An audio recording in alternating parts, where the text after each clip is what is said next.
You know Gray Bar for electrical parts, but there's one more thing you may not be thinking of us for that can help maximize your next project's total value. Our pre-project planning services are designed to help you win the bid, save on labor costs, and keep your installers productive across your entire build. The sooner you call us, the better. Because when we're there from the beginning, we can anticipate your needs and help you solve problems before they become problems. Yep, Gray Bar does that. Hey everybody, it's Tyler. Before we get started this week, I just wanted to intro our introduction. Let me explain. Last year when we found out that the minor league baseball season had been canceled for 2020, I contacted some people that I know who were musicians and had them send their own renditions of Take Me Out to the Ball Game. And we opened our first episode after the cancellation of the 2020 season with a guitar version of Take Me Out to the Ball Game by my uncle, C.A. Waller, who is a blues musician in Lincoln, Nebraska. We also had another submission from a good friend of mine named John Snodgrass. And both of those takes I kind of posed to them as, you know, I guess have it reflect the moment and the feeling of the moment. So a little bit melancholy and a little bit mournful, and yet so moving that I felt like on this week's episode of the Show Before the Show, the first episode of the 2021 minor league baseball season, when we know that minor league baseball is back and that hopefully we will never have to say goodbye to it again, we should return to those moments and think about how far we've come.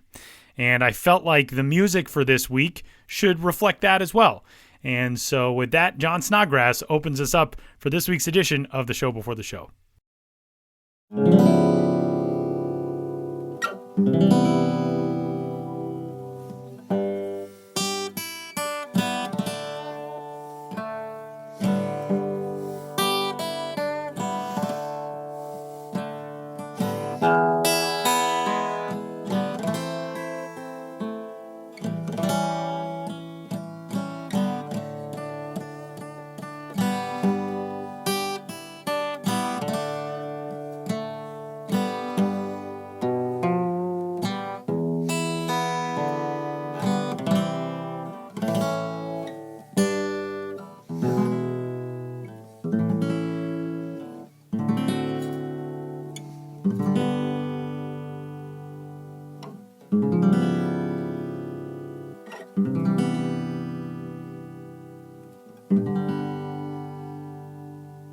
I really do not know how after 14 months with no minor league baseball and no knowledge of when we would once again have minor league baseball, I am not entirely sure how to start this show. It's like a very emotional, very exciting, kind of electrifying feeling to be here on the day of the 2021 openers across minor league baseball as MiLB opening day has arrived for the first time since 2019. My name is Tyler Mon, along with Sam Dykstra and Benjamin Hill. Guys, it has been way too long. It's good to see you as always. We've been doing shows for the last, 14 months with an eye on, well, someday we'll get it back. Someday we'll have games again. Someday we'll get to talk about prospects. Someday we'll get to talk about promotions and all that. And now it's here, and it's insanity. And I think for the last couple of weeks, I've been thinking, I don't want to get too excited. But we've arrived. For the last several days, teams have been posting on social media about their players getting there and roster announcements and all of it. Let's, Benjamin, Samuel, let's start with what the feeling is like today. Sam, tell me about, obviously this has been a swift run up to the start of the season for you, kind of getting, the previews together of what some of these rosters will look like and prospects to keep an eye out on. But how are you feeling right now? It's, to be full transparency, we're recording this on the day before opening day, so it's really like the night before Christmas. But give me the feeling from your side today. Yeah, there's this other film podcast that I listen to. It's called Empire, tied to Empire Magazine, and they always talk about over there how every day feels like Christmas Eve because there's trailers, there's all sorts of previews that come out about movies, and then the movie comes out and you kind of move past it quickly on to the next big thing. It's felt like Christmas Eve almost every day for like 14 months, like you were saying. Like we were always in anticipation of something coming and it never really came. And even when we thought it might come and it never did, we had the season canceled last year when we thought there was maybe a hope that it could happen in the second half. We thought there would be AAA opening day in April this year. That got pushed back a month to start with the rest of the leagues. So the fact that we are sitting here on May the 3rd, and there are actually games scheduled tomorrow, there are tickets that have been purchased, there are people who are going to the games, there are rosters that are being set, there are players that we know exactly where they will be at opening time for first pitch. It's almost difficult to fathom, even just because we have been waiting for this for so long. And I don't think it's going to feel fully real until that, first 93-mile-an-hour fastball comes in for strike one. I'm not saying like there's any reason to doubt. There is no reason to doubt. It's literally because for the last 14 months, we have been working on talking about minor league baseball and what it means to us and what it has been in the past and could be in the future. And now it's here in the present.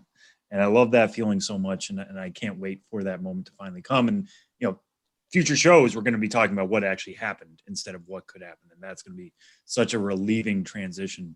But Ben, you've been in the same boat, just trying to come back with diving into the history of the minor leagues, diving into the changes of the minor leagues. Now that we were actually here again on May the 3rd, what's going through your head?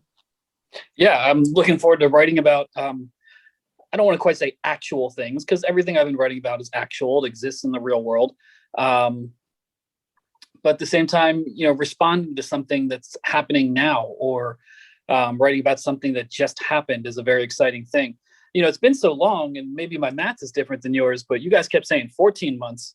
I think it's been 19 months since minor league baseball. We actually had games. Yeah. Since we actually had games in the sense of September 2019 to May, late September in terms of the very last game of the playoffs, the AAA championship game, and mid-September 2019 to May 4th, 2021 is just an absurdly long time to be writing, covering, talking about minor league baseball and not actually having any happen.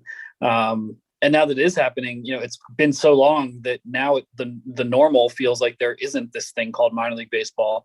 It's just this abstraction we talk about. Maybe Waiting for Godot would be an appropriate reference, but I think I read that in high school and I don't really know, but it seems like a literary reference to make. It was always this thing that we talked about and we were anticipating, and it just never actually was happening. And then the waiting became the new normal. And now the new normal starting tomorrow is going to be the old normal. Minor league baseball. So let's go. I'm excited. It's been far too long, no matter how you calculate it. Well, Ben, you've been working on some of the stuff for folks to keep an eye on, promotions, and obviously covering the business and new ballparks and new team identities and all that type of stuff. Give us a rundown. This opening week is so interesting, and we've discussed this a lot over the last few months. Teams haven't really busted out the full-on promotional muscle or might that we're used to for the start of a season, because in so many locations across the country, we're not going to have full stands as of yet. There'll still be crowd limitations and all of that. But give us a look ahead at this first week, and starting on Tuesday, today, opening day, when you're hopefully listening to this episode, all but 10 of the now 120 minor league teams will be in action. The AAA West won't start until Thursday, the 6th. But give us the rundown of what the landscape looks like across the business and promotion side in this first week as we welcome MiLB back. Yeah, pretty light on that front, with reduced capacities in most locations and, a whole host of restrictions in terms of the sort of promotions you can do. It's pretty light. So going into the season, I think once the initial whoa, it's happening, that we get past that, I'm a little wary right now just in terms of how much exciting, fun promotional stuff will be going on, especially with these reduced capacities. I had an article come out today on MLB.com and other affiliated type websites in our orbits on promos to look forward to beginning tomorrow, but throughout the whole season. I think early on, one that I lead the story with chronologically, but I think is indicative of a common promotion. I've seen other teams do variations of this or will do variations of this. And we knew this was coming as soon as the pandemic hit, that minor league teams were going to have to do things to honor the people in the community, the frontline workers, the essential workers, that sort of thing. So right off the bat, opening night with the Omaha Storm Chasers, that's a Tuesday. They have a weekly recurring promo called Thank You Tuesday, Thank You Tuesdays. And so every single Tuesday home game, I think there'll be 10 of them, will focus on a different industry, have people from the community in that industry out to the ballpark, first pitches, recognition, charitable tie-ins, all that sort of stuff. They're soliciting nominations for people, throughout the community to get, special recognition at the games. And I think that's the sort of thing we're going to see a lot of recurring and standalone, promotions related to those people in the community. Minor league baseball is obviously very community oriented, and we can see a laser focus on that. But it is tough. A lot of the promos, as we've mentioned many times, are holdovers from 2020. When you have a year of virtually zero revenue, you don't really have the budget to, invest in too much more, and 2021 is just going to be tough on that front as well, because, a lot of the money the teams did get in 2020 were, sponsorship and ticketing, holdovers, people saying, we'll maintain this deal, but it didn't really go into effect in 2020 because there's no games. So a lot of the ticketing and sponsorship from 2021, is money that really was already spent in 2020. So not to get dire, but, I think it's going to be light. And, the COVID stuff, even just on the game day experience, between inning type stuff, there's not going to be dizzy bat races or, people running around in close quarters and, fans on the field and all that kind of stuff we're used to. So I think it'll be a more muted environment in that regard. But will we still see, the creativity, the goofiness? Of course. One of the columns, or one of the promotions I highlight in the column, very typical minor league baseball, Charleston River Dogs Toilet Paper Night, June 26th. Yes, we'll see a lot of salutes to frontline workers and essential workers and more somber and serious stuff. But we'll also see promotions like satirical, snarky salutes to 2020, throughout the country. Charleston River Dogs giving away toilet paper on Toilet Paper Night, inviting fans to, TP the ballpark after the game, if they so desire. Referring it to the quote unquote at number 2 promo of the season, on their promotional calendar, Toilet Paper Night, that kind of thing. And, that's the kind of stuff I get most excited about when I'm going through all these promo schedules. A lot of teams still haven't released stuff yet. But when I just see the goofy stuff like Bowling Green Hot Rods having Karen Night, where everyone named Karen gets in free. And if you're online, you kind of get what that's a reference to, and, individuals who want to speak to the manager and that sort of thing. So you start to wonder, what are Bowling Green Hot Rods going to do on Karen Night? Or the Hickory Crawdads just having some theme night called a Salute to Silverware, where the write-up just seems like people were just like messing around, just brainstorming over drinks and being like, what if we never use silverware? And then just having a promotion dedicated to thinking about that, and then being more appreciative of silverware once you've gone down this road, this conceptual road in which it does not exist. So those are the kind of things, I get excited about.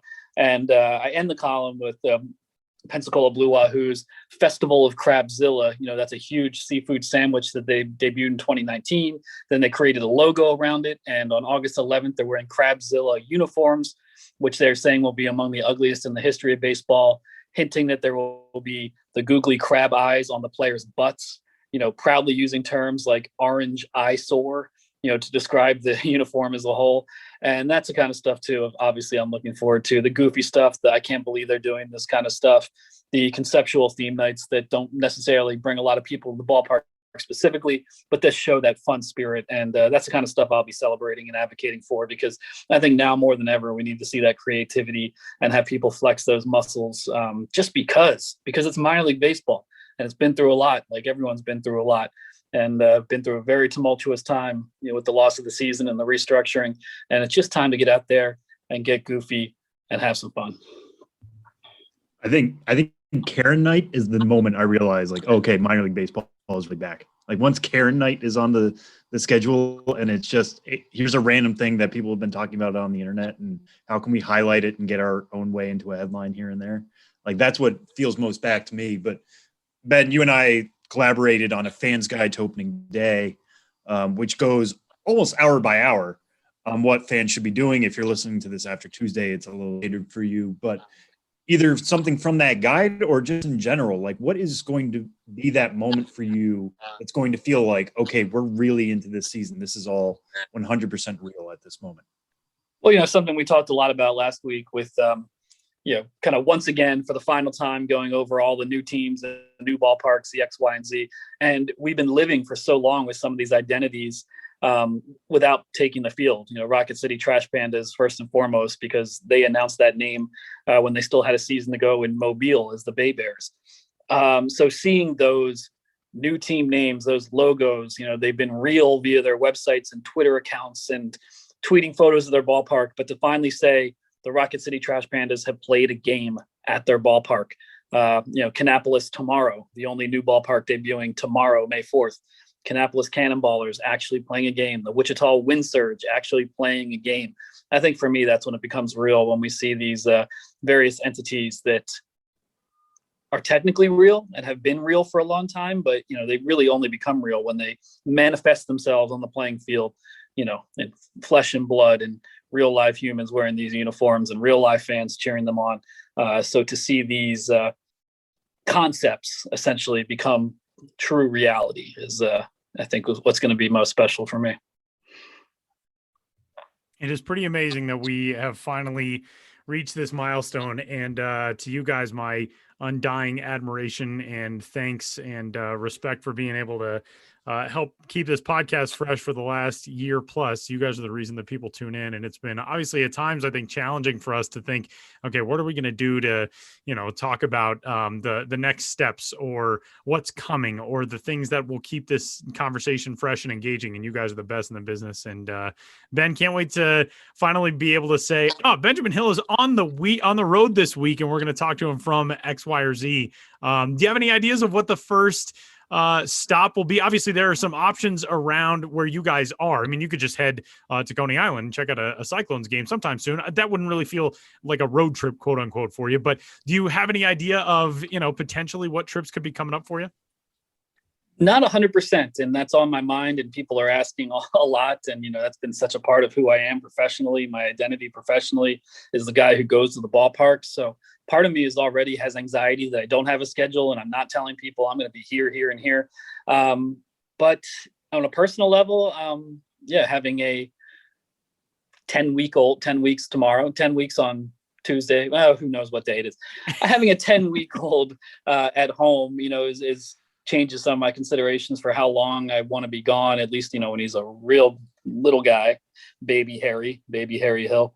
And on one hand, I want to cover minor league baseball in the here and now because it's a specific time with coming off of COVID and everything. But I also, especially going to a new ballpark and especially, getting on a plane for the first time, I want to go to a place that's kind of, shaken out the rust, gotten to full capacity, and is really firing on all cylinders, or at least most of them, so that my coverage, which I'd like to think of as not just for the moment, but part of my larger body of work that, people can go back to and learn from, I want it to be more representative of what I think it will be. So I'm not rushing to get back, especially when it comes to getting out of the great, New York City, Northeast region, and getting to Rocket City and Kannapolis and Wichita and all those places we keep talking about.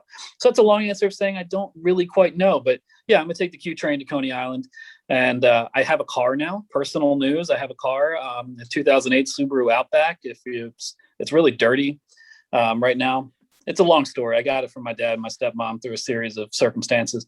I'm still working out the kinks, but that's going to help me, at least on the more local level, or at least like a long weekend level, be a little more free to get out there. And I'm looking forward to that too. So I'm just rambling, but it comes down to two words: stay tuned.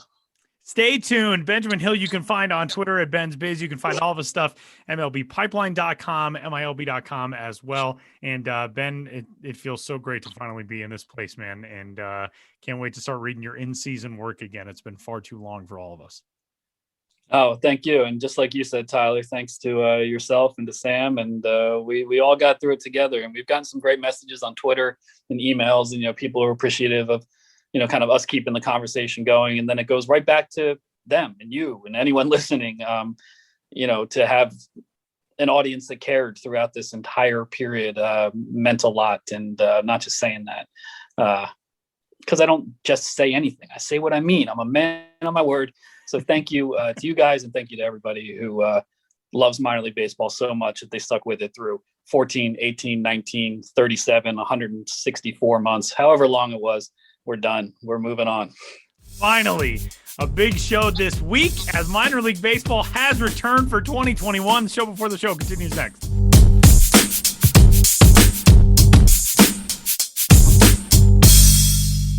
This past year has shown us that without your health, you have nothing.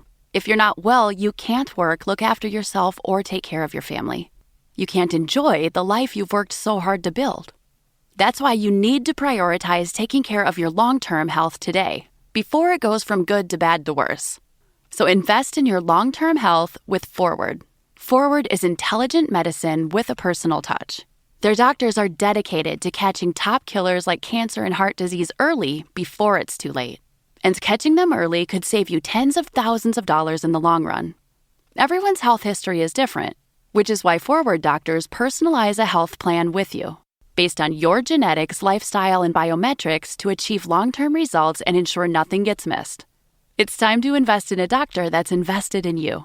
Go to goforward.com today to protect your future health. That's goforward.com.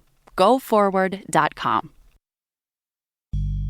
5 years ago, we deemed a podcast episode of this here show before the show from MiLB.com, the Megacast, when we were joined by our good friends, Kelsie, Heneghan, and Josh Jackson. And I think we deemed it the Megacast because it was like a long episode. And now it's just like how long our episodes always are. So like everything else in modern society, we too have gotten bloated and oversized in the content length of our episodes from week to week. But we continue bringing them to you because you seem to all enjoy that we ramble on for an hour, or that I don't ramble on and that Sam gives you actual knowledge over the course of an hour. And so with that, we are thrilled to bring you the 2021 edition of the Megacast. Thankfully, we didn't last year get a chance to do this and then have to mothball the season, which would have been like a real bummer. Everything got shut down before we were even getting close to opening day. So this is the first time in 2 years that we welcome in for a season preview episode of the Show Before the Show podcast. Josh Jackson and Kelsie Heneghan, welcome to you both. How are things in your corners of the world? To update people on some lives, Josh is no longer our Los Angeles bureau chief. He has since relocated to I'd like to think Maine. I still am. Well, yeah, you could just do it remotely now. You can do it from 3 time zones away. Josh still oversees all of our Hollywood content. He does it now from Maine. Josh is in his home state of Maine. Kelsie's in New York. You too. Hello. How are you? I'm good. How are you guys? We're happy to be back on the show. We're happy to have a minor league opening day to preview. That is the absolute truth. And it feels so long since we've done this. Now, we did all catch up at the end of last year, but now getting set for the start of 2021. You are both, all of you, now within very short distance of full season minor league teams. For Kelsie and Sam, you guys now close to the Brooklyn Cyclones. Josh, literally like a 20-minute walk away from Hadlock Field, the home of the Portland Sea Dogs. Have you all made any plans to attend games yet? I mean, our former editor, Darren Smith, he is very excited to go to Coney Island. He keeps asking some of our former colleagues to go, so we'll definitely have to go there. And then, I mean, Hudson Valley isn't that far away, too. Right. So we've got the Renegades, and now Somerset is another close option just on the train. And Trenton Thunder will still have minor league baseball this year, so we get them as well. And the formerly Lakewood Blue Claws, now the Jersey Shore Blue Claws, who their GM actually pointed out to me, it's the first time, I think he said, since the 1960s, there have been 3 different full season minor league teams in the state of New Jersey. Josh, I know you've been anxiously awaiting opening day for the Portland Sea Dogs to get back to your roots in the Charles Johnson era of the Sea Dogs. Are you going down to Hadlock Field to kick off the season? And have they announced a Bark in the Park night when you can take Callie to a game? Your dog. I don't know that they've announced. I think they're taking it month by month with ticketing and stuff. Which makes sense. Yeah, totally. And I kind of am too. I'm not fully vaccinated yet, so I haven't made firm plans. But I did get.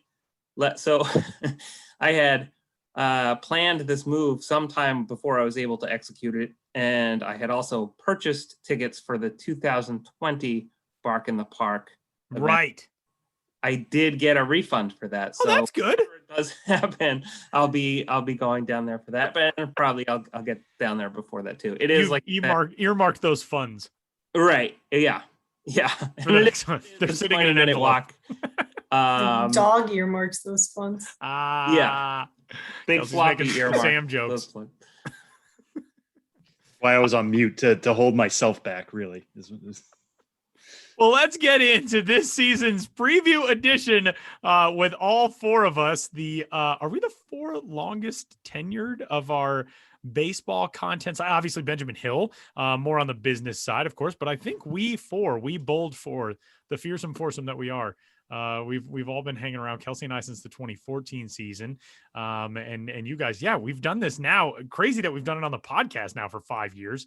But yeah, it feels so strange to be getting back into this, because after this offseason that felt like it would never end, we're now, we're recording this a few days before opening day. You're probably listening to it on opening day. I think we've all, or at least I know I have, been waiting for something else in the world is going to go wrong and we're not going to get this. But now we're here and it just feels amazing. And we get to talk about things like the topics that we are going to discuss today.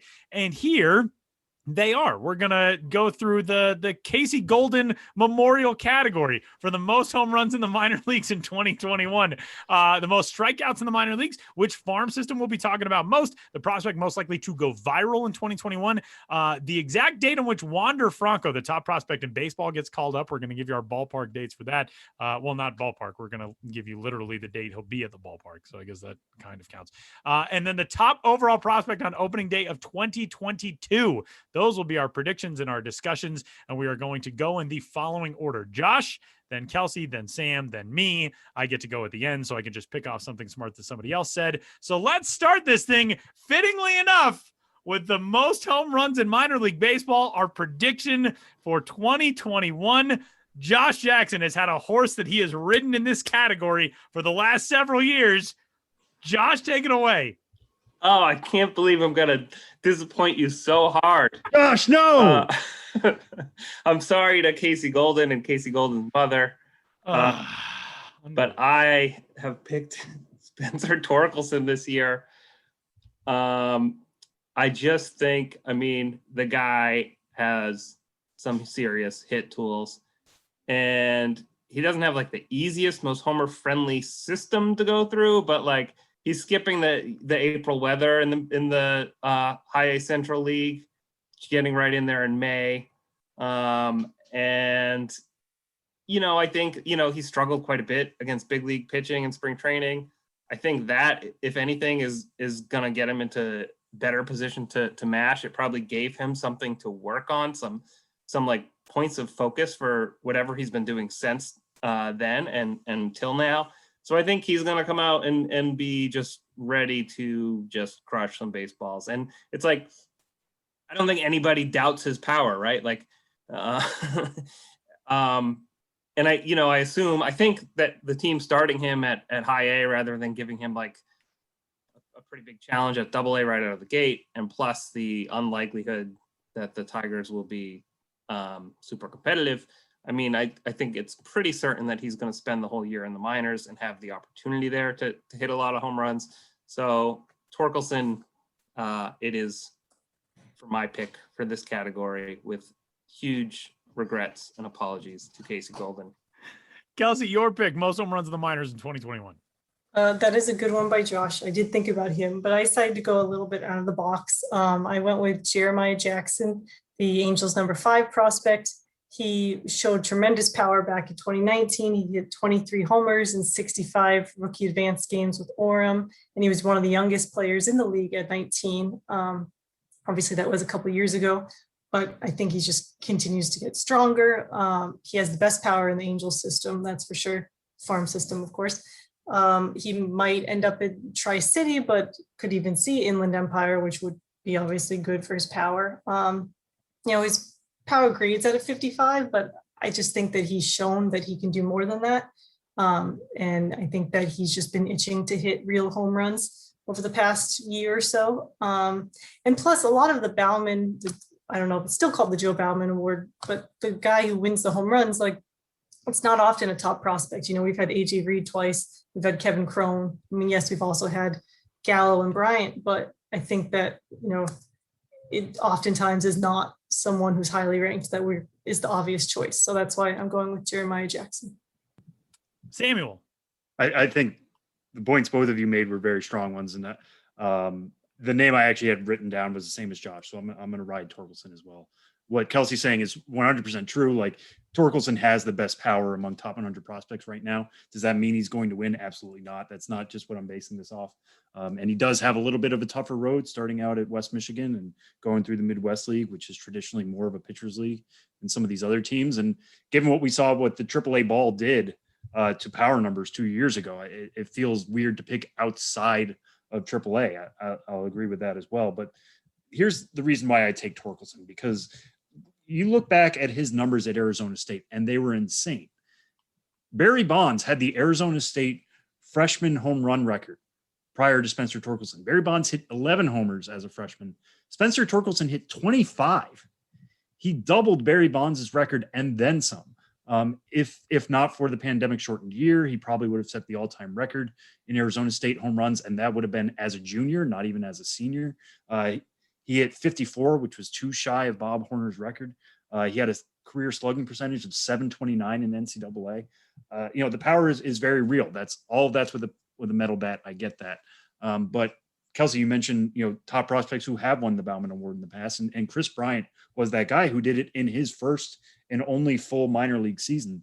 Torkelson is almost the exact same type. Now, Bryant got to play in the old Pacific Coast League, which certainly aided his numbers.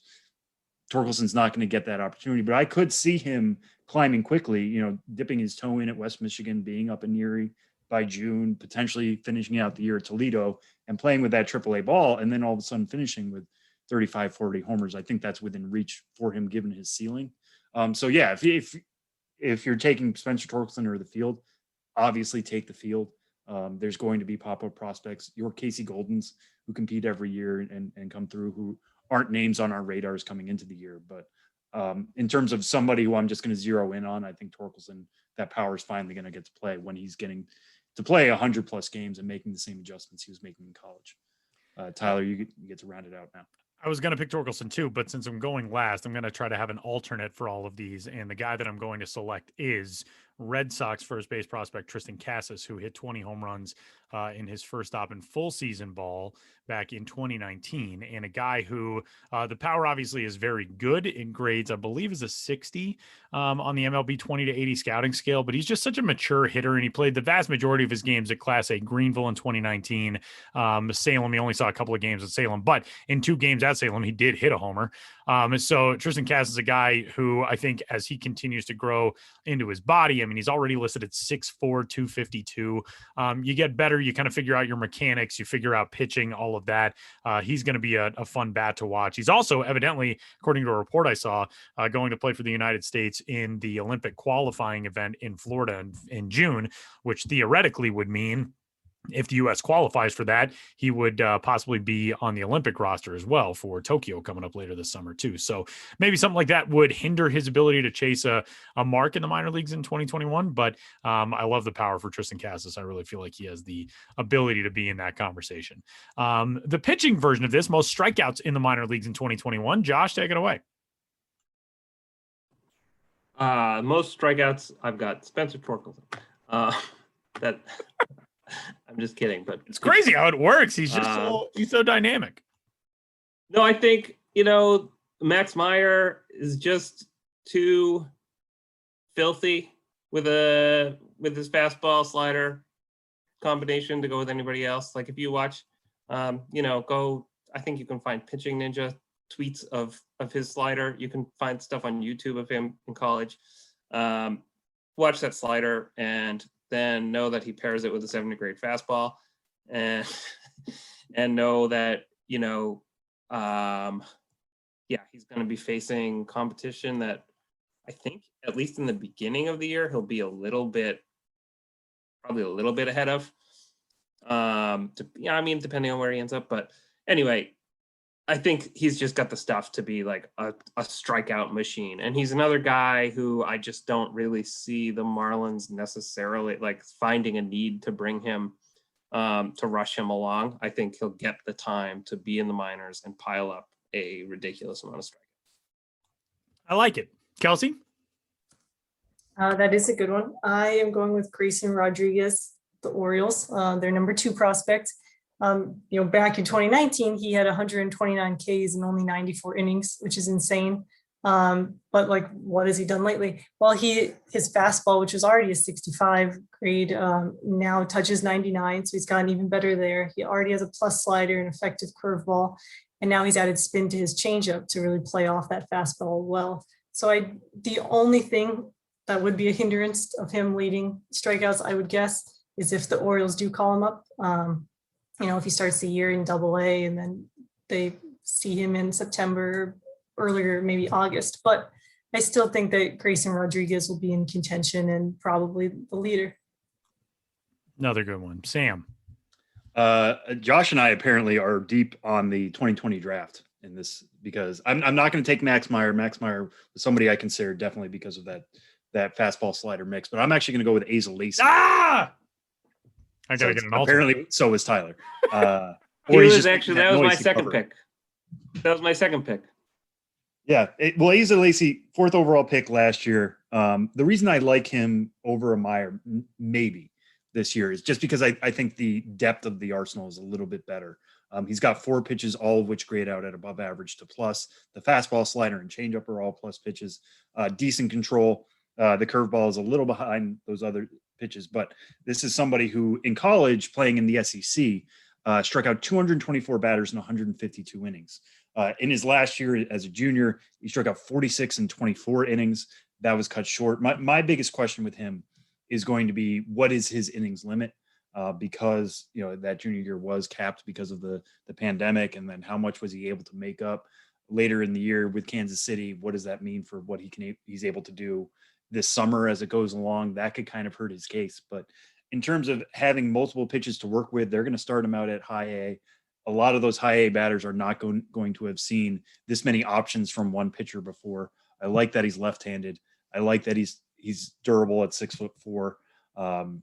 I just think all the pieces are there for him to potentially rack him up this year. And again, it's possible that the Royals get aggressive with him in the way that they've gotten aggressive with Brady Singer and Chris Bubic in recent years. But Bubic was a minor league strikeout leader 2 years ago. The Royals seem to like giving guys their chances to acquire, to rack up strikeouts. I think Lacy plugs himself in really well in that system and can potentially follow in Bubic's footsteps. So Tyler, did you have Lacy, or do you have one of your alternate picks here? No, I did have Lacy, but I am going to throw out an alternate at you, and it's a weird wild card kind of one. And everything would have to fall in a very strange way for this to happen. But Mackenzie Gore isn't in San Diego yet. And if Mackenzie Gore, for whatever reason, finds himself in the minor leagues for a lengthy stretch of time this year, that dude's stuff is absurd. His strikeout numbers are ridiculous. Back in 2019, between two teams, he struck out 135 in 101 innings pitched. I find it hard to envision a scenario in which we don't see him in San Diego. But if that rotation stays healthy and they remain very good, we just saw turns through the rotation where they decided to go with 6 men due to an injury. They've gone with options ahead of Mackenzie Gore so far. So I think there is something to suggest that maybe there's a little bit more refinement that they would like to see there. I'm not sure if it will be a situation in San Diego where Ryan Weathers sticks in the rotation, or if he is a guy who they're going to shift back to the bullpen at some point. That opens a door for promotion for somebody like Mackenzie Gore. But if he's down in the minor leagues, he's going to be racking up strikeouts. And whether that's in El Paso or he's eventually going to make that jump to San Diego on a quicker track, he is definitely at least potential contender in this, depending on how things lay out this year for the Padres. We already kind of know who the top discussion point as far as a minor league system would be in 2021, and that's the Tampa Bay Rays. So we're removing them from this conversation. But what is the farm system that we are going to be talking about most in 2021 that is not the Tampa Bay Rays? Josh. Well, you set me up with a great transition there with the Mackenzie Gore talk, because for me, it's the Padres. I think they're really going to be scratching for a division title. And if they're not, their fans are going to be livid that they haven't pulled out all stops to do so. And they just have, you mentioned Weathers, you mentioned Gore. They have not only prospects who are on the brink or will be by the end of or halfway through or more than that of a minor league season, but very, very good prospects, top prospects who are in that position with Gore, with Weathers, with Tucupita Marcano and Luis Campesano and CJ Abrams and Horiana and more. There's more people than the however many I just named. I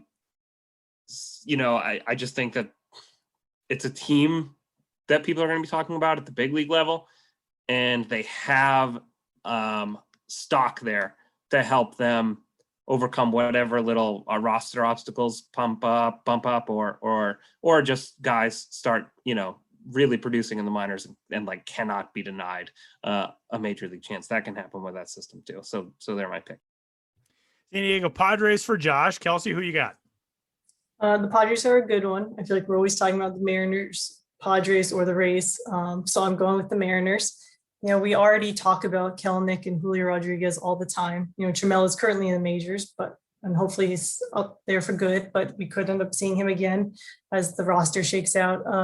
But yeah, Kelenic and Julio Rodriguez in itself are guys we're going to be talking about every night, if not almost every night. And then on top of that, you got Emerson Hancock, George Kirby, Novelvi Marti, who are making their full season debuts this year. It'll be really interesting to see how they, adjust to that, especially Emerson Hancock, who was a draft pick last year.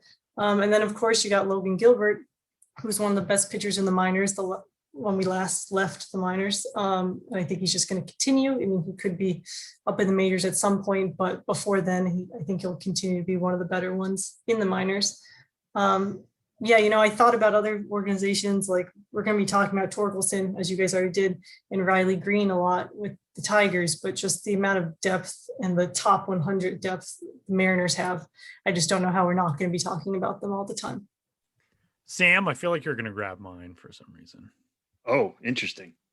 Because I was going to say, I like this category now because we have some diversity here, and I do feel like we've covered good amount of ground, and Tyler is still staring at me very concerned. I'm going with the Pittsburgh Pirates. Interesting. Yeah, the reason I'm taking the Pirates is because I like the Pirate system as it is. There is a pretty big emphasis, obviously, on the system coming into this year. They have surprised so far. They've done better than any of us would have really expected, and that's without Ke'Bryan Hayes, who has been out with a wrist injury. But looking at the way they've built their system, it's very much a rebuilding system.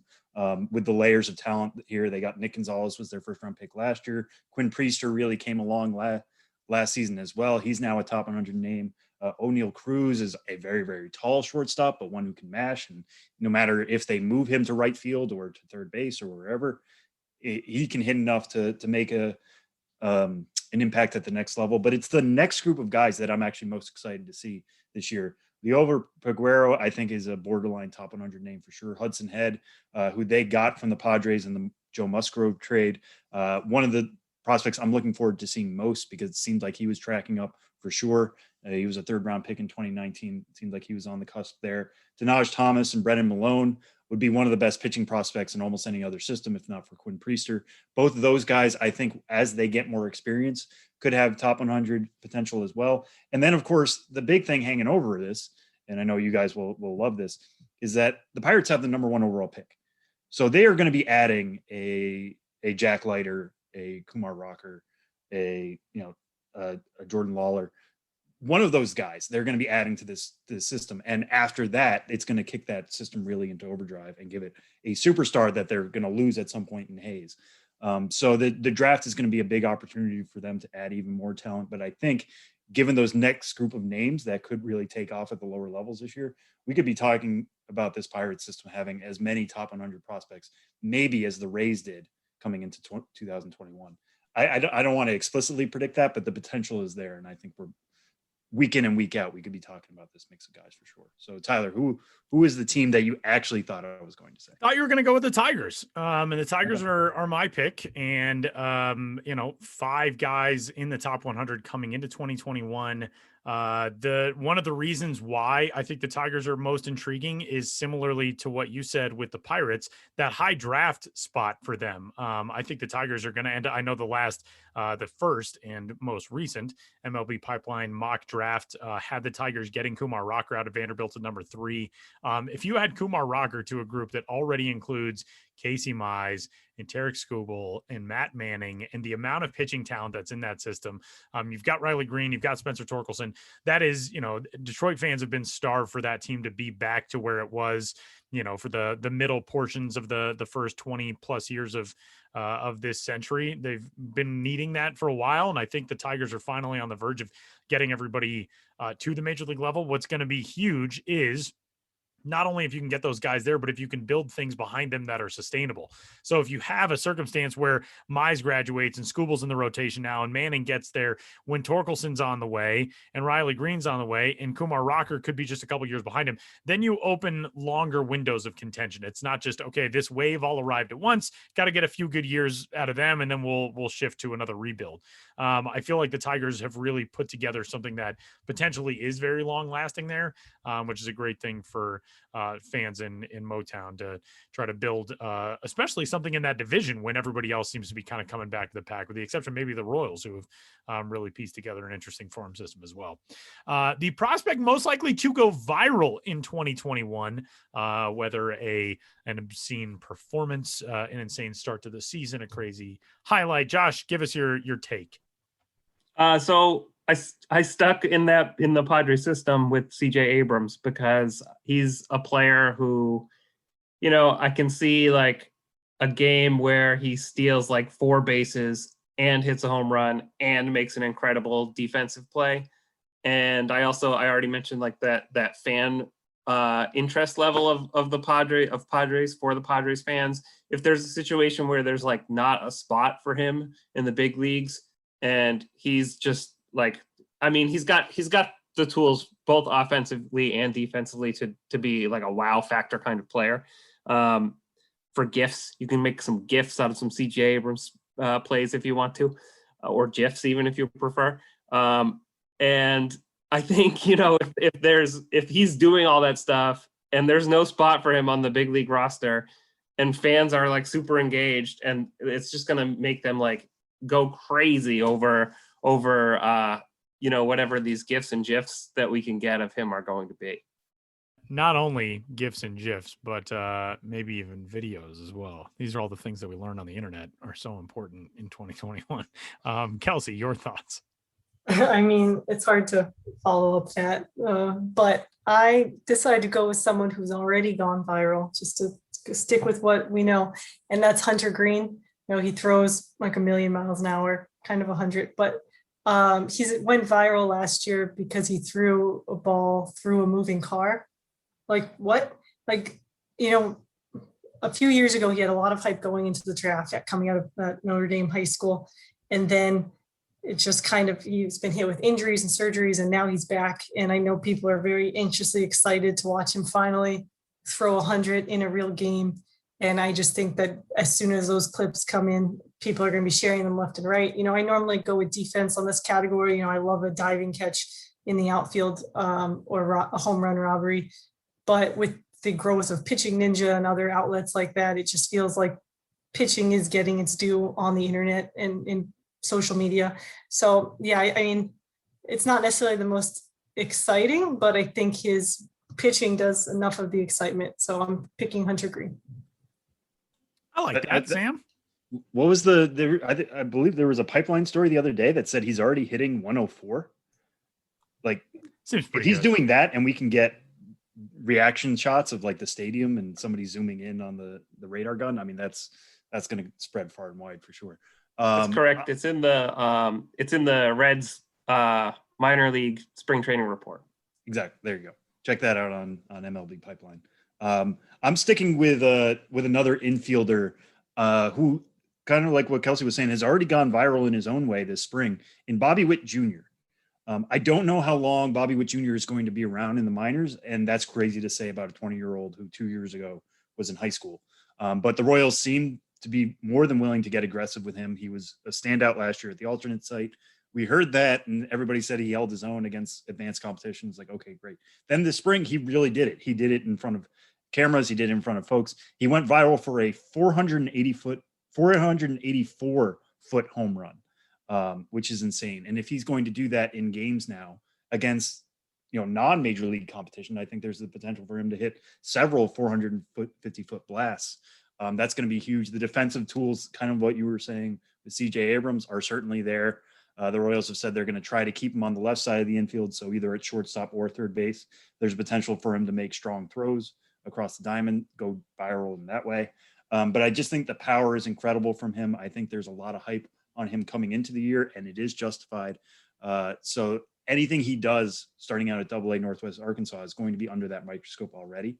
And if he can carry the results he already had in spring training to the AA Central circuit, we're going to see a lot of those highlights come through.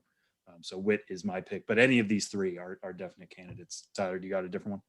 I do. I think with the current, maybe most viral guy in Major League Baseball being Shohei Ohtani, I still believe in Brendan McKay having the ability to maybe on one night dominate on the pitcher's mound at some point in his career and then launch some sort of monster bomb. Now, obviously, with Brendan McKay, I'm not sure how long this is going to last. He's had shoulder surgery. The two-way thing for the guys who are coming up in the minor leagues, I think we've all seen that it can be done, but the likelihood that anybody is going to continue doing it at such a high level as somebody like Shohei Ohtani is probably very low. Hunter Green's a perfect example, a guy who came in potentially as a two-way guy and very quickly into his career was shifted to one side of that. But I feel like there's the potential that we see something big out of a two-way guy this year, and especially being in a world that is so now open as a fan mindset to the two-way star. Who knows? We'll see. Let's move in to our penultimate category, as one Benjamin Hill would say, which is the exact date that Wander Franco will be called up. This is like one of those, like, when is the baby going to be born? When is Wander Franco's major league career going to be born, Josh Jackson? Okay, is it? I mean, I was thinking about actually asking to not go first on this one, just to see if my thinking was like as stupid Just have fun with it, Josh. as possible, and then change it around. Just say the date, Josh. Just I mean, Josh is like, December 14th. Yeah, that is kind of dumb. that's my brother's birthday. For real. But so I have two dates written down here. The first one is September 1st, question mark. Okay. And then the next one is July 23rd. Okay. I don't think either of those are dumb. Why would you have thought either of those were dumb? Yeah. this is a guessing game, Josh. I had total confidence the whole time. That's why you picked two. July 23rd or September 1st. September 1st. Okay. I dig it. Kelsie. I went with my birthday. I went with August 10th. So I don't know what you're talking about of having stupid reasoning because I don't think that exists. I remember Vlad Jr. got called up on my mom's birthday, and that was fun. And I remember Chris Bryant got called up while I was at a Rangers playoff game. So I don't know. I just feel like these unexpected or top prospect playoff or call-ups tend to happen when I'm doing something fun. So I figure why not my 30th birthday is when the Rays will choose to bring up the top prospect in baseball. So, and also August makes sense, in terms of, is the trade deadline normal this year? Is it? Yes. Okay. But so in terms of that, I don't know. Again, it's hard to predict these things. It's hard to predict what the Rays are going to do. I mean, just look at the Yankees and the Red Sox. It's hard to predict what Wander's going to do in the minors, or what injuries occur for the Rays. Hopefully, Adames or someone like that doesn't get injured, but like they could get injured tomorrow and they need Wander or something like that. I don't know. I'm just going to have fun with it and say my birthday, August 10th. Sam. I apparently am going to be the most aggressive person here, at least so far, unless Tyler is going to say the day before this podcast. I'm going to go the day before, just like Price is Right. Yeah. I'm going to say May 28th. Wow. May. I was not going to. I apparently have been the aggressive person and like the entire MLB editorial staff on when the Rays are going to call up Wander Franco, because I was part of a draft for Rookies of the Year last month, and I had, I believe, the 4th pick, and I went with Wander Franco. And there were some people who thought that was a little crazy, but I do think he's legitimately going to be a Rookie of the Year candidate this year. The Rays, they're going to try try to hang with the Yankees and the Blue Jays. And right now they're doing a better job of that than the Yankees for sure. The Red Sox are surprising in the AL East, but the reason why the Rays are going to be successful is their willingness to bring up prospects. We saw it last year in the postseason when they brought in Shane McClanahan. Now Shane McClanahan is a part of the pitching group. That he just made his regular season debut today as we're recording this. Luis Patino, they brought up in April. Both of those guys had at least seen the majors. I get that. But if they want to keep this rolling, Wander Franco is too good of a hitter to keep down for long. It's a legitimate 80 grade hit tool. They're going to try to get him time with Durham at other spots, some looks at second, some looks at third base. It sounds like Wander Franco has a good relationship with Willy Adames, isn't trying to knock him off short. So that makes it easier to swallow when they're going to move him around. He also knows that Taylor Walls might actually be the better defensive shortstop. So maybe they move him over to third, but the bat's going to play no matter what. And he's been getting time at the alternate site this entire time. It's not like he needs to be built up. The results have been there from what I've heard at the alternate site. I don't think he needs much time to continue cooking. I just think he needs a little bit of time to show he can do it under the bright lights. But after that, if you're the Rays and you really want to go for it and actually get the World Series that you didn't get last year, you need to rely on your best prospect who is showing that he's basically major league ready. So 3-4 weeks in the minors, and I expect Wander Franco to be up, but I could be very aggressive on that for sure. I was going to say July 1st. I thought that was kind of aggressive too, but guess not, Mr. Aggressive Samuel. I mean, if you want to say May 29th, I like it. You can. I like it. Go right on ahead. May 27th. July 1st would also make sense because it's 2 months, which is crazy to think about. Right. And that's kind of my thought process is if he goes out and just dominates for a while, I think the Rays are going to need to figure out a plan at the major league level if everybody's healthy of, okay, how do we get him into the lineup on a regular basis? Is he immediately going to come up and be an everyday starter? Is he going to be somebody who comes off the bench for a little bit? Like, what is going to be the plan for him? And if they're playing well, obviously you want to add somebody who's talented like that, but you need to figure out a plan for it as well. So you don't have him on a major league roster and not get him the regular work that he would be getting if he was in Durham or wherever else. So with that, reach our final category of the day, which is the top overall prospect going into opening day of 2022. And to that, we turn to Josh Jackson. I wanted to pick Bobby Witt, but I felt like, I'd put Torkelson down for 35 or 40 home runs. And if he does do that, how is he not like the top prospect next year? So I guess I have to say Torkelson. Okay. I think that's fair. Kelsie? Let's go. I picked CJ Abrams, who Josh has previously mentioned. He's also, in the top 10. I just feel like most of the guys ahead of Abrams, like Witt, and obviously like Adley and Wander could end up like losing their rookie status before then or just be on their way out. Plus, there's another shortstop in San Diego you haven't heard. And so they're not going to be in a rush to get CJ Abrams up there. So that's who I'm going with. He has a very high ceiling and all of the tools, his defense and speed and his ability to hit for average. So yeah. Samuel. In the interest of giving us multiple options here, because I definitely consider both Abrams and Torkelson, I'm going to go with Marco Luciano, who is giving me very much Wander Franco vibes. Wow. If you remember Wander Franco a couple of years ago, coming out of short season, he was really good at Princeton. We thought, hey, if this guy can do it over a full season, then we'll be talking about him as the number one overall prospect in baseball. Spoiler alert, he did. Luciano is very much in that same camp. He's number 14 overall right now. 2 years ago, he played 47 games. And he's in the Giants 10 home runs. For those who are unaware. What's that? He's in the Giants system for those who are Giants, unaware. yes. Top Giants prospect. Top Giants prospect, yes. Still very young, only 19 years old, but the Giants sent him to their alternate site last year. And you want to talk about somebody who went viral. They love sharing clips of him because there were clips to share. That's the other thing, is that he was showing off major power last year at the alternate site for the Giants. Even as part of summer camp when he was playing at the Major League Park, he was standing out. So he had 10 homers in 47 games 2 years ago. Got a chance to face much more advanced pitching last year. To make those adjustments, know what to see coming into this year. And again, if he can do this for 120 games, hit 300, slug above 550 or even 600, be a shortstop with a plus arm, he's not necessarily a good runner. He's not going to have those same tools that CJ Abrams will or Bobby Witt Jr. will. But I think the hit tool is going to be so good and the power is going to be so good.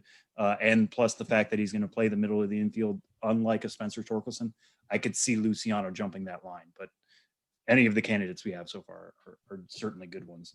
Tyler, do you have a fourth one, or do you want to take one of those three? Yeah, no, I mean, I do think it's going to be Torkelson, but the other guy who I think it could be is Adley Rutschman, because I don't know if Adley Rutschman is going to graduate from prospect status. I know there was a report from MLB.com earlier this month that if he does debut, it's not going to be until late in the season. So I think Rutschman could still be there as well. And especially now, having gotten so much experience last year at the alt site, I think the O's very much have a full picture of what they've got in him. So if they want to see him exercise, handling a full staff, doing all of that at AA, AAA, before they challenge him in Baltimore toward the end of the season, maybe he is still a prospect when we head into 2022, and he is that good. I think it will be Torkelson, but I think Rutschman could be in that conversation as well. So that's all of my correct answers. Just, that elicited nothing but like those laughs. Like everybody was muted. It wasn't just that there was completely devoid of laughter. He tells the listeners, desperately trying to cover his joke. But it did not get raucous laughter. We'll put it that way. I have been taking notes. I have been taking notes this whole time. Okay. So we don't have to go back. Like when we do this, when we revisit this in the fall, the notes are already be taken. But do you want me to run through here real quick? Yeah, let's go. Let's hear them. All right. So just as a refresher for who everybody took. Most homers in the minors. I and Josh both had Spencer Torkelson. Kelsie had Jeremiah Jackson. The Angel system, Tyler had Tristan Cassis. Most strikeouts in the minors. Josh had Max Meyer. Kelsie, Grayson Rodriguez. Me and Tyler sort of had Asa Lacy, but Tyler also brought up Mackenzie Gore. Which farm system will we talk about most outside of the Rays? Josh had the San Diego Padres. Kelsie had the Seattle Mariners. I had the Pittsburgh Pirates, and Tyler had the Detroit Tigers. Prospect most likely to go viral. Josh had CJ Abrams. Kelsie had Hunter Green. I had Bobby Witt Jr. Tyler had Brendan McKay. Name the exact date in which Wander Franco gets called up. Josh had both July 23rd and September 1st, ? Kelsie had August 12th. I had May 28th, and Tyler had July 1st. And then number one overall prospect on this date next year, or on opening day 2022, Josh had Spencer Torkelson. Kelsie had, actually, I didn't take notes. Who did you have, Kelsie? CJ Abrams. CJ Abrams. I had Marco Luciano, and Tyler had Adley Rutschman. To be fair, I had Spencer Torkelson also. Okay, I'm just picking multiple. And to be fair, my birthday is August 10th, not August 12th. I don't know why. Sam, what kind of notes are these? I don't know. They're already inaccurate. Notes are incorrect or incomplete. I was giving you 2 extra days to be right. Sending Sam back to do it over.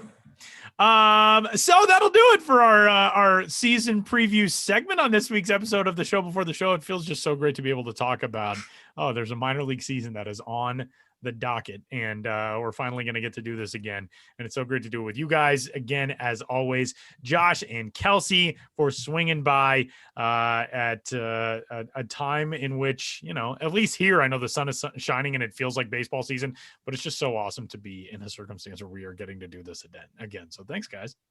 Yeah, we're all winners. So because minor league baseball is back. Exactly. And Casey Golden's going to hit 65 home runs. The Casey Golden Award, presented by Josh Jackson. The Show Before the Show continues next.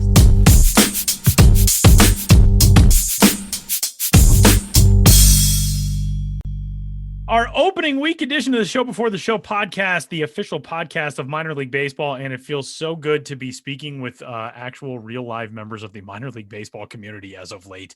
And one of the best in my estimation, one of the best dudes in all of baseball, a writer, a podcaster, a broadcaster extraordinaire, and now I am so delighted and thrilled to be able to say, again, the radio voice of the AAA Albuquerque Isotopes, Josh Suchon, joins the show, actually from Las Vegas, Nevada. Just getting the last few hands of blackjack in before, right? Not exactly. Hands in blackjack? But, I don't even think that's the term. I think I just screwed that up. You know what? I am so happy that I am once again the voice of the Isotopes, and that there will be baseball in the very near future to call and describe. And even though it's going to be different, it's like, I don't care that it's going to be different, like whatever.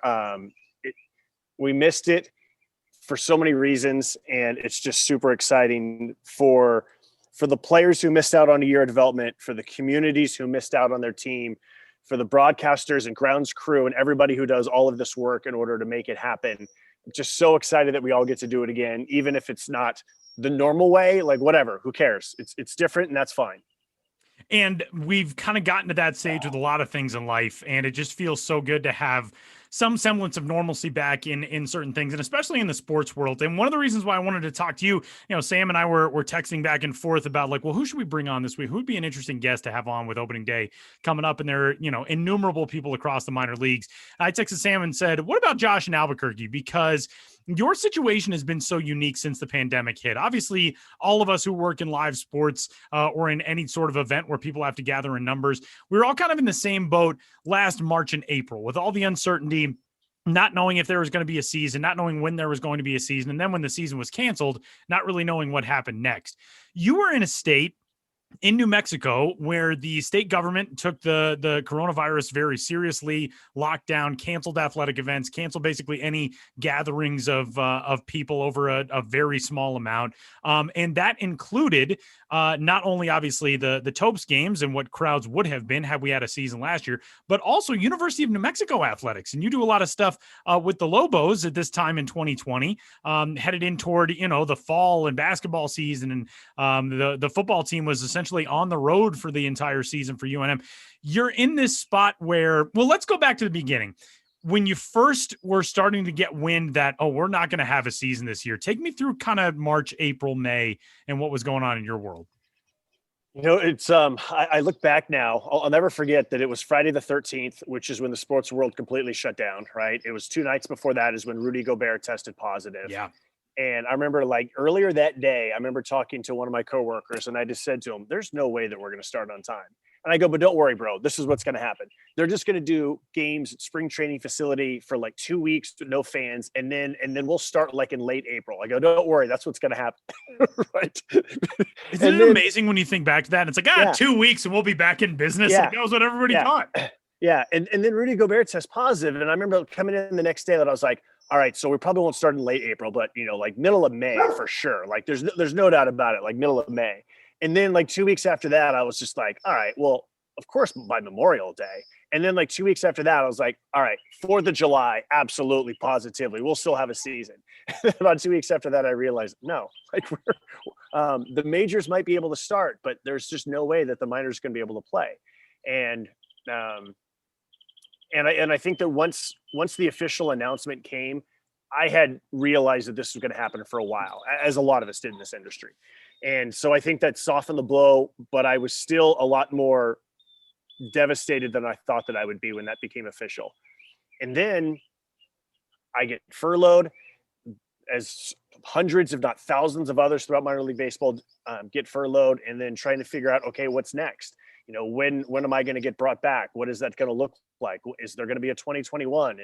And so then a lot of different questions go through your mind there. But again, to go back to the beginning, I thought, all right, we'll just start like 2 weeks late. Oops. It's so crazy to think back on those first few weeks and just how, I think at least as I described myself, just like how naive I now feel about the whole thing, looking back of, we can flatten the curve. I think essentially we'll probably be okay within a few months. And that obviously did not play out. So when did it come to kind of the front of your mind of like, all right, I need to figure out what the next step is going to be, at least maybe temporarily? You end up latching on with University of Nevada athletics and working with the Wolfpack and doing baseball games for them. But especially with the complications with UNM and all those types of things, ordinarily a minor league broadcaster, the off season's kind of, okay, I'll get, these other events. Maybe I'll do some sales work if you're in a front office where you do that as part of your job. But this was such a scramble. And one of the reasons why I felt like you were such a good person for us to talk to for this episode is you had to go through so many different variations of like, okay, what do I do to keep myself on this track right now while accounting for potentially in 2021, I'm going to be back in the Isotopes job. I mean, what were those next steps like for you? It was just a constant mental it felt like I had a mental spreadsheet in my mind for the entire summer into the fall. Like, okay, how much money do I have? How much money do I need in order to get through the end of baseball season? Okay, how much money do I need to get through the fall? How much money do I need to get through the end of the year? And then you start thinking, okay, if I get brought back on January 1st, then this is how much money I need. So is that going to be enough? And then you start thinking about, okay, this is how much I'm getting for unemployment. And then you start reading the headlines about, okay, this program is stopped. Okay, but this program might get added. And this how much, you might get from unemployments. And so you're just constantly doing that. Okay, well, if I dip into savings, or what if I do this with a credit card, or what if I, take money out of an IRA, or what if I can do, do I deliver? Do I do DoorDash? Do I do Uber? Am I even allowed to do those kind of things? Do I take a part-time job in order to help pay the bills? Do I take a full-time job and just say, you know what, maybe this was the sign that it's on to the next chapter of my life? I mean, that was just a constant daily thing that I was going through. And look, everyone else in minor league baseball is going through the same thing. And I'm not someone who just sits around well and doesn't work. I'm someone who needs to do something or else I go crazy. So even though I spent a lot of time looking for jobs, in the back of my mind, I didn't want any of them because I really liked the job that I had, but there just wasn't a guarantee when I would get that job back or what it was going to look like. So all of that led me to a roundabout way. And as you mentioned, the University of New Mexico, they were not allowed to play home games. The football team played all road games. The basketball team had to travel to another state just to practice. And you start reading the tea leaves even more, starting to wonder, like, well, what am I going to do here? Is this, am I going to run out of money? And so long story longer here, I heard about an opening with the University of Nevada, which is in Reno, to do women's basketball and baseball broadcasts. And as it turned out, my mom lives in the Reno area. My dad lives in Tahoe. I haven't been able to spend a whole lot of time around my parents over the last really like 15 years. And so I thought, well, this is a time that I can spend some quality time with them. I can save money. I can move in with mom. I'm not going to lie.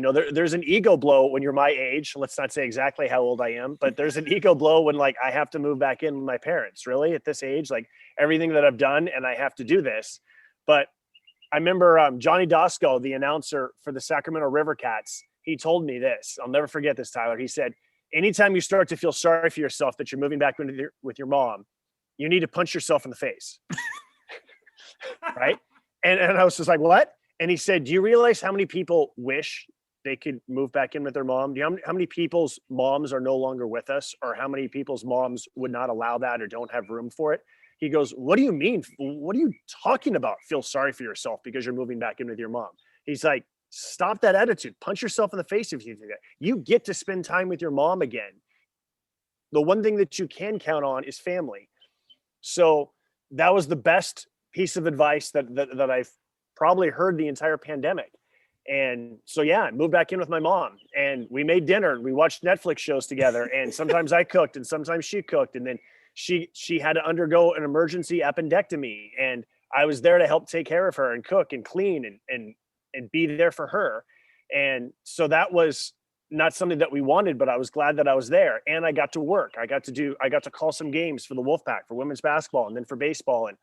And I got to see what it's like to do the job, to be involved in sports during the pandemic, and what it's like to get tested 3 times a week, and what it means to understand what it means to be inside a bubble and not just think about yourself, but think about the other people who would be impacted if I test positive. And would that mean a shutdown for that team because their broadcaster tested positive? So just being super careful about everything that you do, and then again, to make this long story even longer, and then like, okay, minor league baseball is coming back. Do I have a job? Do I want to go back? Will they allow me to go back? Well, what about what I was doing with the Wolfpack? Am I going to be able to navigate this? And so the Wolfpack were great. They understood. It really helped that John Ramey, who is the football and men's basketball announcer, has done a bunch of baseball. And he said, hey, I'll cover the last 3 weeks for you. So at the time that we're recording this, I did one last weekend of baseball games and then drove from Reno to Albuquerque. And John Ramey's going to finish off the last 3 weeks, and then I can go back to doing the Isotopes. And so it's crazy how it all worked out. And, I'm just grateful that I have family and that I have good friends who gave me really good advice. to pull back the curtain a little bit, you and I have been friends for a little while now, and I feel like we very instantly, I think like the first or second time that we ever met or hung out, I think we moved very quickly to we're two guys who have deep existential thoughts about things all the time. And so we got into those conversations very quickly. Yeah. And I knew you'd have a really good perspective on everything that you've been through over the last year. And I would imagine that it's been, you're kind of in a position where you're speaking on behalf of, we can't have every single minor league broadcaster on the show, but there are a lot of men and women across the industry who have been in your position, whether for a minor league baseball team or for a collegiate team or professional team in another sport or whatever it is. When you kind of started to get the feeling that the Topes wanted you back and this thing may happen, I think you and I are probably also very similar in that, we're recording this the night before opening day for everybody except for your league. You guys are the stragglers. You'll open up on Thursday, AAA West. But I still have kind of thought to myself, like, I'm not going to get excited until it's here. And it's going to be here tomorrow. I mean, when you first started talking with the Topes about coming back and now being this close to it, what are the emotions? What were the emotions like? And what are they like now being so close? Well, I think the first emotion was, I want to be there when the Isotopes come back to life. That I want to, and part of that is selfish. And part of that is selfish in thinking that the community is going to be like, okay, it's our familiar voice that, whether they liked me or kind of like me, just hearing a familiar voice, I hope makes them happy that things are starting to get back to normal. And again, selfishly, I wanted to be a part of it. I was there for the last game in 2019, and I wanted to be there again when 2021 comes back. And so just thinking about what's that first broadcast going to be like, and what do you say, and how do you frame the broadcast differently, is all things that I've thought about. And then as it starts to get closer and closer, I actually somewhat stumbled upon a video that one of my coworkers, Rebecca Zook, made. She made it in late March, and it was just beautiful at the time. And it was just about, we know that times are hard, but remember the good times that we've had, remember the good times that we're going to have again. And the video was beautiful. And when we put it on all of our social, and I saw it again, and I actually just retweeted it out because I just got goosebumps. Like, I got so fired up just watching it. It's like a minute and a half, and I just got so pumped about calling games, but also, the grounds crew dancing and, the seventh inning stretch or whatever. And even though there's all these things on the field that we're not going to be allowed to do this year, just the idea that that's what we did in the past, and eventually that's going to happen again, but we've got baseball, and seeing, Dom Nunez hit a home run, and Sam Hilliard hit a home run, and Jonathan Daza make a diving catch, and just all of those things were just so cool, and made me even more excited to finally get back to baseball. I'm glad that you mentioned that I'm trying to speak for all the others in the industry, because we all went through this, and communities went through this. And oh, by the way, there's the whole contraction thing, and some communities are losing their team, and it's a totally different, or it's going down a different level. And so you add all of the stress and anxiety about minor league contraction and how that's all going to change. And it's been so many emotions. And then once we actually play baseball, it'll be like, okay, at least we've got baseball now. And, 72 hours from right now, you're going to be on air doing a game, which I would imagine has got to feel pretty amazing to think that you're that close. And you're going to be doing a game that's somewhat historic, because it'll be Sugarland's first matchup in an affiliated context. The Skeeters jumping into the affiliated ranks, now the AAA affiliate of the Astros, the Isotopes, the AAA affiliate of the Rockies. And this year, obviously, things look so different in so many ways across the minor league baseball spectrum. But from a practical standpoint for you as a broadcaster this year, tell us about what's different, because I know certain, broadcasters won't be traveling in for a lot of leagues, a lot of levels, a lot of teams. Post-game media availability, pre-game media availability, all of that is different. We're going to be doing all of our stuff, I would imagine, like you and I are doing right now over Zoom. I would think you've probably stayed up many nights and been awakened in a restless, dripping sweat nightmare about the slightly larger bases with a less slippery surface that you're going to be dealing with in AAA. Tell us about the practical things for you as a broadcaster in 2021 that, are kind of sticking out as you get close to this. Well, the number one thing that I always stress over is the pregame show. It's, did my equipment arrive on this flight? Okay. Did it get brought to the ballpark? Okay. And like with each one of these things that I check off, my anxiety level goes a little bit lower. Like, okay, Southwest Airlines did not lose my bag. Okay, good. Okay, the visiting team's clubby did not forget it at the airport. It's at the ballpark. Okay, good. Okay, now I brought it to the booth. Okay, the internet works. Okay, we got connected to the radio station. Like all of these things you're like checking off. I didn't forget any cords. Okay, all of those things. Then it's like, okay, how am I going to do this pregame show? Who am I going to interview? What's the content going to be? And so then you get to that this year and you're like, oh yeah, how am I going to get these interviews? And just the time that you spent just being around the cage and talking to guys and just these casual conversations. And one of the things that I like to do is I like to fill out my scorebook while sitting in the dugout. And I do it for a number of reasons. Number one, I want to make sure that I'm available in case somebody's upset with something I had to say in last night's game. I don't want them to have to go looking for me. Not that I'm ripping our team, but you never know. Old controversial Suchon. He's just up there trashing everybody all the time. You just never know what someone's girlfriend or mom or grandparent heard. So I want to make sure that I'm there. I want to make sure that they see me. They, meaning the players, see this is how I prepare. This is how I get ready for a game. Being able to ask them questions, and I think it just becomes a very casual, organic way to start conversations as well. Like, hey, I'm in the dugout. I'm filling out my scorebook. I'm at the cage. I'm watching you guys hit. So all of those things are going to be so different. And so, those are the things we're trying to figure out. And I'm hoping that with each month of the season, we can get a little bit closer to what we did in the past. And we'll see how that goes. I'm probably not going to travel to begin the season. I know there's a lot of other broadcasters who will not travel.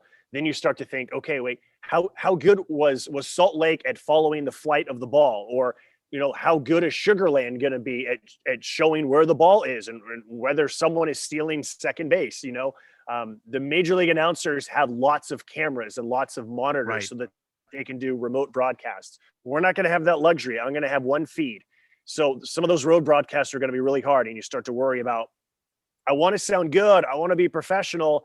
I take immense pride in being as good as I can possibly be, but I don't want the broadcast to be too good. Right. Like I don't want people to go, man, I didn't know the difference that you weren't even at the ballpark. And then someone gets the idea that, a road trip again. That's right. Yeah. So it's quite the balancing act of how good I want to be on these road games. That is a very good point. And also, I think, if you're somebody who's young and is interested in getting into this business, that's great advice of being around, being visible, being able to make those kind of organic connections. And those are like the little things that are sort of lost in our world as a whole today, where you can't just go out and happen to bump into somebody you've never met at a bar or, all those things that we've lost over the last year plus. But we're starting to see these little signs of life, and they all feel so meaningful and they all feel so important. To be somebody who has been in that community for so long. And you've got kind of one of the more unique setups radio wise. You do every game solo. And you really have such a relationship with Isotopes fans, with that community. And I asked you before we started recording when the last time was that you were there, and Nevada just had a road trip to play UNM. So you were there a few weeks ago, but before then you hadn't been in Albuquerque since November, which is probably the longest you've been away from Albuquerque in quite some time. To get back to that community and to be able to be a voice who provides something that provides so much happiness to so many people. Have you thought much about, I know you said earlier that you had thought a little bit about it, but what you're going to try to convey when you do get on air of, man, this is back and we're going to try to make this thing the best it can be this year? Yeah. I think for the first game, even for the first homestand, the details of what happens in the game is, of course, it's not like you're going to neglect what happens in the game, but the story. And you mentioned I was a writer. I feel like I'm a journalist first and a play-by-play announcer second. And so the story is that we're playing games, and this is how many people are in the ballpark. And this is who's wearing masks, and just setting the scene of what it feels like to be in the ballpark. Because number one, not everyone has the ability to be in the ballpark. There's going to be restrictions on percentages of people who are allowed. And so it becomes even more about really painting the picture of what's happening in the ballpark, not just on the field. Usually I think you start on the field first, and then based on that, then you kind of expand out wider to what's happening around. And for the first homestand, maybe even for the first month, I think it's going to be more about, no, this is the ballpark experience first. And then the ball game is kind of 1B, especially when there's not a whole lot going on. And then once there's a lot of runs and all that, then you flip that. So even just explaining to people who are the Sugarland Skeeters and why are the Sugarland Skeeters playing the Mariachis de Nuevo Mexico, and reminding people that the Mariachis are the same team as the Isotopes. It's the same players and same coaches. They just wear different uniforms 6 times a year because we like to do these fun things in minor league baseball. So just reminding people of certain things is going to be, I think, really important that first homestand. Josh, I'm going to end on this one with you. And this is a question that I always like to ask players, and I ask it in a different context about, kind of going back to early on in their careers. If you could go back to this time last year, middle of April, we're all, shuttered in our homes, very worried about the world at large and where we're headed. If you could talk to that Josh and tell him something to keep in mind over the following 12 months, especially with so much still unknown in the industry at that time. We didn't even know until, I think, June that there was officially not going to be a minor league season. If you could go back a year and talk to yourself, what do you think that conversation would be like? I think the first thing would be, it's going to be worse than you think. It's not going to get better for a long, long time. Yeah. I would say, don't panic. But you should panic a little bit. like panic a little, but don't panic a lot. A healthy amount of panic. Yeah, a healthy amount of panic. Stay open-minded, stay flexible, stay nimble. I would probably remind myself to make sure that you get outside and go for walks and go for hikes and do those types of things to mentally take care of yourself.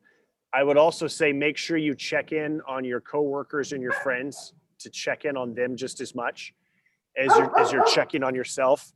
And we can't literally lean on each other, but whether it's through the phone or whether it's through a hike when we're 6 feet apart or whatever, like we can help each other get through this in some way, because it's going to get worse. It's going to get way worse, and it did. And this is a man of his word, because Josh checked in on me throughout the pandemic, and I know how difficult this has been for all of us, and to be able to be in a circumstance now where we're so close to it is just, there were a lot of times over the last year where I thought, like, are we ever going to get back to something resembling any kind of normalcy? And to be in a spot where 72 hours from now, like I said, you're going to be on the air and I'm going to have you tuned in. And I think all of you tuning into this podcast right now should have Josh tuned in as well at MiLB.tv, just a shameless plug. It feels pretty damn good, man. And I can't be more thrilled for you heading back to Albuquerque. Please drive safely tomorrow. Let me know when you get there. I'll be like your mom. I'm sure she said the same thing. But congrats, man, on the Wolfpack stuff, and can't wait to hear you on the airwaves coming out of Albuquerque again. Thanks, Tyler. I appreciate you having me on, and even just asking the questions have got me even more fired up than I was. So it's good to to get those emotions going, because it's fine. We can be emotional about this stuff. We should be. And it does feel good in a way. Early on, all the emotions were so negative, and now to be back in a place where it's like, hey, we're going to do this again is a pretty awesome feeling. And Josh Suchon, you can find on Twitter at Josh_Suchon, Suchon. And like I said, just one of the best human beings in this business and any other. And thanks, man. I can't wait to see you either down there or up here again, and we'll have some fun. Absolutely. We sure will. Thanks again, Tyler.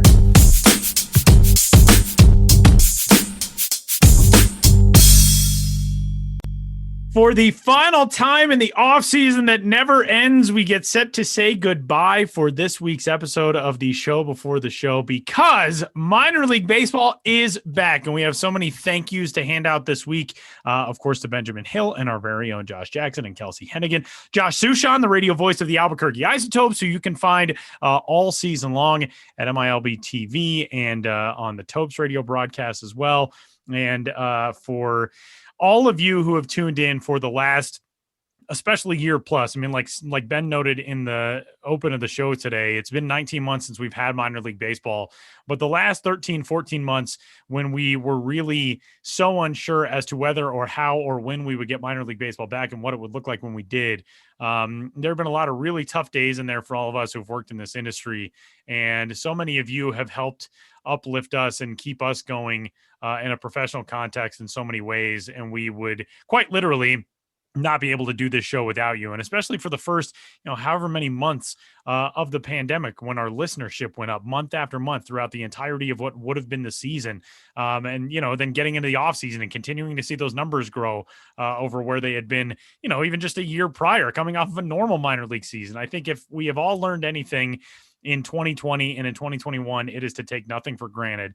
And for a minor league season to have returned and for an opening day to be on deck or, underway by the time you're listening to this, this is a very special episode to have tuned into. And without all of you, we would not have been able to do it at all. Yeah, no, I can't say that any better. Just with the way everybody has reached out to us and responded to things, it's one thing to feel like you're talking into a can and keeping things moving and talking about minor league baseball the best you can. But for people to actually gravitate towards this stuff means that minor league baseball means something to all of us. And that's huge. And that means, tomorrow is all the more special because if it means this much to us, we know just how much it means to you guys at home as well. Wherever home is, that could be anywhere. You could be listening to a game in Washington. You could be listening to a game in Florida, Maine, Southern California, all corners of the United States and around the world too. We know lots of people overseas who are tuned into this stuff too and care about this stuff just as much. So thank you so much for doing that and sticking with us and getting us to this moment. Because, like I said at the beginning, we always thought this moment was coming and we thought it was coming a few times and it never did. And now it is truly and well here.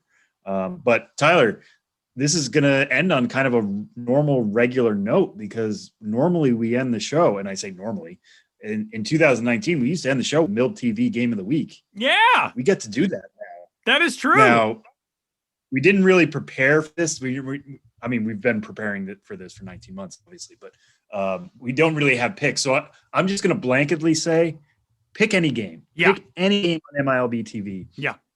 Watch it to completion. Like just watch the entire game. Just enjoy everything that's happening on your screen. You can click around too. I'm not going to judge you if you do. Watch as many games as you can.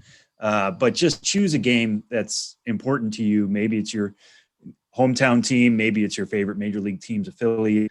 Maybe it's a team that you never got to see before in HDTV that now you can because MiLB TV is new and improved this year. Just pick one and you're bound to not be disappointed. There are two that are starting out. New Hampshire at Portland is at 6:00, as is Bowie at Altoona. Bowie now has Adley Rutschman. That's huge. So right out of the gate, we're getting a huge prospect, but also Austin Martin and Jordan Groshans will be with New Hampshire. So that's a loaded roster as well. You can't go wrong. Just pick a game. We'll come back next week. We'll have much more specific games to pick, but we'll also have a week's full of minor league baseball to talk about. And I can't wait for that either. And after those two games, 53 more games on Tuesday to get you through the first evening of the 2021 minor league season. And man, it feels so good to say that. So happy opening day to everybody except the AAA West, and a happy opening day to all of them on Thursday. And for Sam Dykstra, I'm Tyler Vaughn. Enjoy minor league opening week. We will talk to you next week.